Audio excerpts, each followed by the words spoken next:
പറയാനുണ്ട് ചില വിശേഷങ്ങൾ. രാത്രി പുരാണം.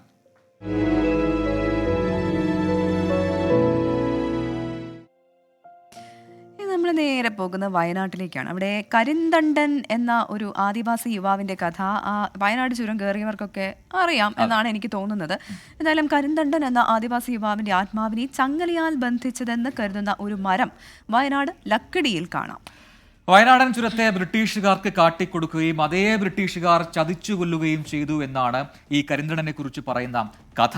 ഗോത്രവിഭാഗങ്ങളുടെ ഐതിഹ്യ കഥകളിലെ നക്ഷത്രമാണ് ശരിക്കും ഈ കരിന്തണ്ടൻ. എന്തായാലും ഇതൊരു പ്രേതകഥയാണെന്ന് വെച്ചാൽ അങ്ങനെയല്ല. ഇത് പറഞ്ഞിങ്ങനെ എല്ലാവരും അറിയാവുന്ന കുറെ കഥകളാണ്. സത്യവും എല്ലാം കൂടി ഇടകലർന്ന കഥയാണ്.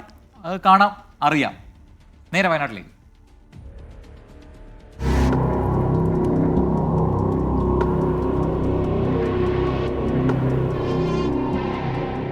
അങ്ങനെ 3 മലമടക്കുകളും 9 കൊടുംവളവുകളുമുള്ള ചുരം കടന്ന് വാഹനങ്ങൾ എത്തിത്തുടങ്ങി.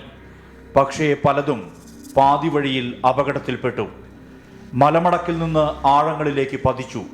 പലരും മരിച്ചു. അതൊരു തുടർച്ചയായി.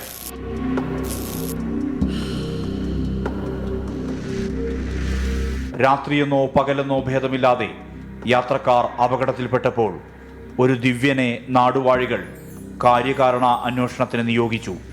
ബ്രിട്ടീഷുകാരുടെ പിന്തുണയോടെ നടന്ന അന്വേഷണത്തിനൊടുവിൽ കരിന്തണ്ടൻ എന്ന പണിയമൂപ്പനായ യുവാവിന്റെ ആത്മാവ് അലഞ്ഞു നടക്കുന്നുവെന്നും അതാണ് അപകടത്തിന് കാരണമെന്നും തീർപ്പുണ്ടായി. ആ ആത്മാവിനെ ഒടുവിൽ ഒരു മരത്തോട് ചേർന്ന് തളച്ചിട്ടു, ഒരു ചങ്ങലയിൽ.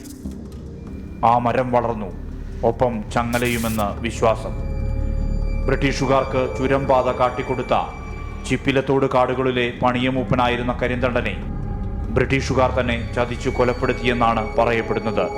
ഇതുമായി ബന്ധപ്പെട്ട് പല വാദങ്ങളും നിലനിൽക്കുന്നുണ്ട്.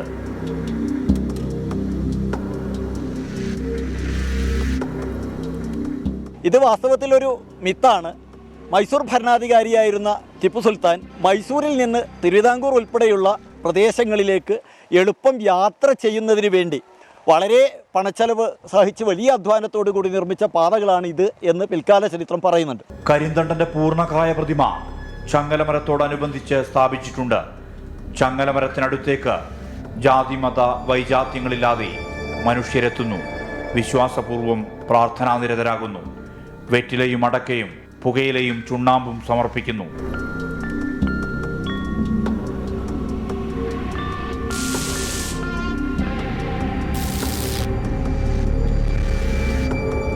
ഞാൻ ഒരു കാര്യം വിചാരിച്ചു, ആ കാര്യം നടന്നിട്ടുണ്ട്. മരം വലുതായാലും ചങ്ങല അനങ്ങുന്നില്ല. എത്രയോ വർഷം മുമ്പ് ഇട്ട ചങ്ങലയാണ്. അത് ശ്രദ്ധിക്കേണ്ട കാര്യങ്ങൾ. പിന്നെ കാറ്റ് വന്നാലും വിളക്ക് കെടൂല. അതെ, രാവിലെ കത്തിച്ച വിളക്ക് പിന്നെ വൈകുന്നേരം വരെ ഉണ്ടാവും.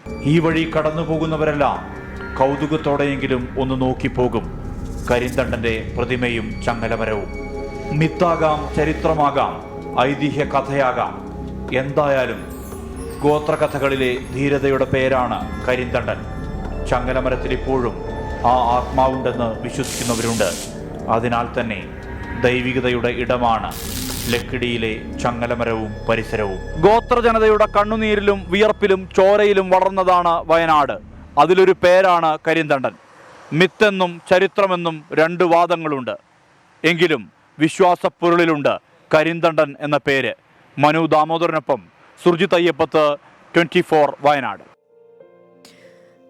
അപ്പോൾ കരിന്തണ്ടൻ്റെ കഥ ഇതോടെ എല്ലാവർക്കും മനസ്സിലായി എന്നാണ് ഞാൻ പ്രതീക്ഷിക്കുന്നത്. സാധാരണ നമ്മൾ ആ വഴി പോകുമ്പം അങ്ങനെ. എന്തായാലും സുജിത്ത് കൃത്യമായി അതിനെ റിസർച്ച് ചെയ്തിട്ടാണ് ആ ഒരു സ്റ്റോറി ചെയ്തിട്ടുള്ളത്. എന്തായാലും ആ കഥ നമ്മളിലേക്ക് അങ്ങനെ വന്നു.